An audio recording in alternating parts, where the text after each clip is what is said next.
Friday মানেই দুপুরে খাবারের টেবিলে থাকতে হবে স্পেশাল কোনো রেসিপি, তা না হলে কিন্তু ফ্রাইডেই জমবে না। আসসালামু আলাইকুম, I am chef Sumaiya. Welcome back to রান্নাচা শম্পা কুকিং রেসিপি। আজ আমি আপনাদের সাথে শেয়ার করব হোয়াইট চিকেন রেসিপি। আমি কিভাবে আজকে হোয়াইট চিকেন রেসিপিটা তৈরি করব সেটা আপনারা দেখতে থাকুন। এখানে আমি একটা দেশি মুরগি কেটে এভাবে পিস করে নিয়েছি। চুলায় অলরেডি একটা কড়াই বসিয়ে দিয়েছি। এখন গরম কড়াই আমি দিয়ে দিচ্ছি হাফ কাপ পরিমাণ ঘি। আমি আজকে ঘি দিয়ে কিন্তু এই চিকেনটা রান্না করব। এখানে কোনো রকম আমি তেল ব্যবহার করব না। আমার রেসিপিটার সাথে থাকলে বুঝতে পারবেন। আর এভাবে কিন্তু চিকেন রান্না করলে খেতে কিন্তু একেবারে ইউনিক একটা টেস্ট আসে। একঘেয়েমি চিকেন রান্না কিন্তু খেতে ভালো লাগে না। যখন মনে হয় যে একটু ইউনিক কোনো রেসিপি বানাই, তখন কিন্তু আপনারা এরকম রেসিপি করে নিতে পারেন। 3টা তেজপাতা ছিঁড়ে দিয়ে দিলাম। তারপর দিয়ে দিচ্ছি 4টার মতো পেঁয়াজ কুচি। আর এই পেঁয়াজ কুচিটাকে আমি ভেজে নেব। যারা যারা আমার ভিডিওটি দেখতেছেন কিন্তু এখনও লাইক দেন নাই, আমার ভিডিওটির কোনো অংশ যদি ভালো লেগে থাকে অবশ্যই একটা লাইক দিয়ে দেবেন, কারণ আপনাদের একটা লাইক আমার এই ভিডিওটা শেয়ারের জন্য কাজ করবে। নিয়েছি 4টা এলাচ এবং 4 টুকরা দারুচিনি। দিয়ে দিলাম 4 থেকে 5টার মতো লবঙ্গ। দিয়ে দিচ্ছি 8 থেকে 10টার মতো গোলমরিচ। এখন আমি আরেকটু ভেজে নেব, জাস্ট 1 মিনিটের মতো। আপনারা হয়তো অনেকভাবেই চিকেন রান্না করেছেন, কিন্তু আমার রেসিপিতে মনে হয় কখনো চিকেন রান্না করেন নাই। এবার আমি দিয়ে দেব সেই চিকেনগুলোকে। আমি কিন্তু মুরগিটা কেটে তারপর ধুয়ে নিয়েছিলাম। আমি ধুয়ে তারপর পানিটা ঝরিয়ে নিয়েছি। এখন আমি কিভাবে চিকেনটা রান্না করব সেটাই দেখতে থাকুন।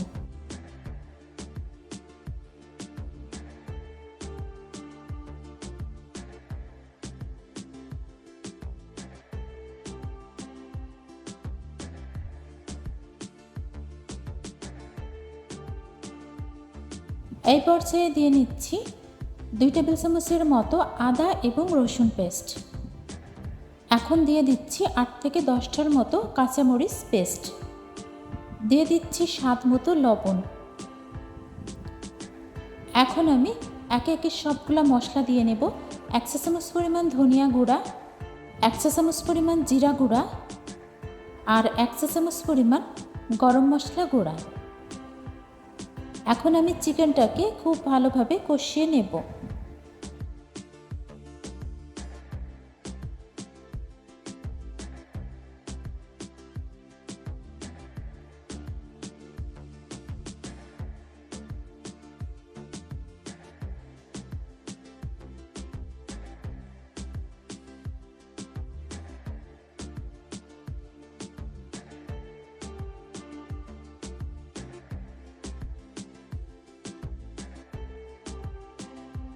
চিকেনটাকে আমি খুব দারুণভাবে কষিয়ে নিয়েছি। এবার দিয়ে দিচ্ছি 1 কাপ পরিমাণ দুধ। আমি আজকে এই দুধ দিয়ে কিন্তু চিকেনটা রান্না করব। আর এই দুধটাকে আমি আগে থেকে জাল করে নিয়েছি। মানে আমি 700 গ্রাম দুধ জাল করে 500 গ্রাম করে নিয়েছিলাম, আর সেই দুধটাই দিয়ে নিয়েছি। এখানে কোনো পানি ব্যবহার করব না, পানি ছাড়াই শুধুমাত্র লিকুইড দুধ দিয়ে আমি আজকের চিকেনটা রান্না করব। এর জন্য কিন্তু এর টেস্টটা একেবারেই ভিন্ন আসে। আপনারা বাসাতে ট্রাই করে দেখতে পারেন। আমি একটা ঢাকনা দিয়ে ঢেকে দিয়েছি। ফিরে এসেছি 10 মিনিট পর। অলরেডি কিন্তু ফুটতে শুরু করেছে। আর এভাবে হালকা হালকা ঢেকে আমি চিকেনটাকে রান্না করে নেব। আর এই চিকেনটা কিন্তু একটু গ্রেভি রাখতে হবে, খুব বেশি ঝোল রাখা যাবে না, তাহলে এর টেস্টটা অনেক ভালো আসবে। অলরেডি কিন্তু আমার চিকেন রান্নাটা হয়ে এসেছে।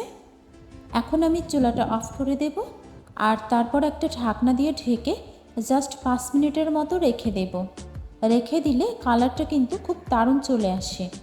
আর যদি এভাবে কড়াই থেকে এটাকে সার্ভিং ডিশে পরিবেশন করা যায়, তখন দেখা যায় কালারটা ভালো আসে না।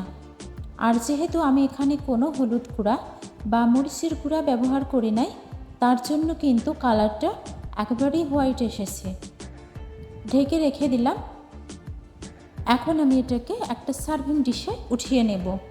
আপনারা যারা যারা এতক্ষণ আমার রেসিপির সাথে ছিলেন, সবাইকে অসংখ্য অসংখ্য ধন্যবাদ এতক্ষণ আমার রেসিপির সাথে থাকার জন্য।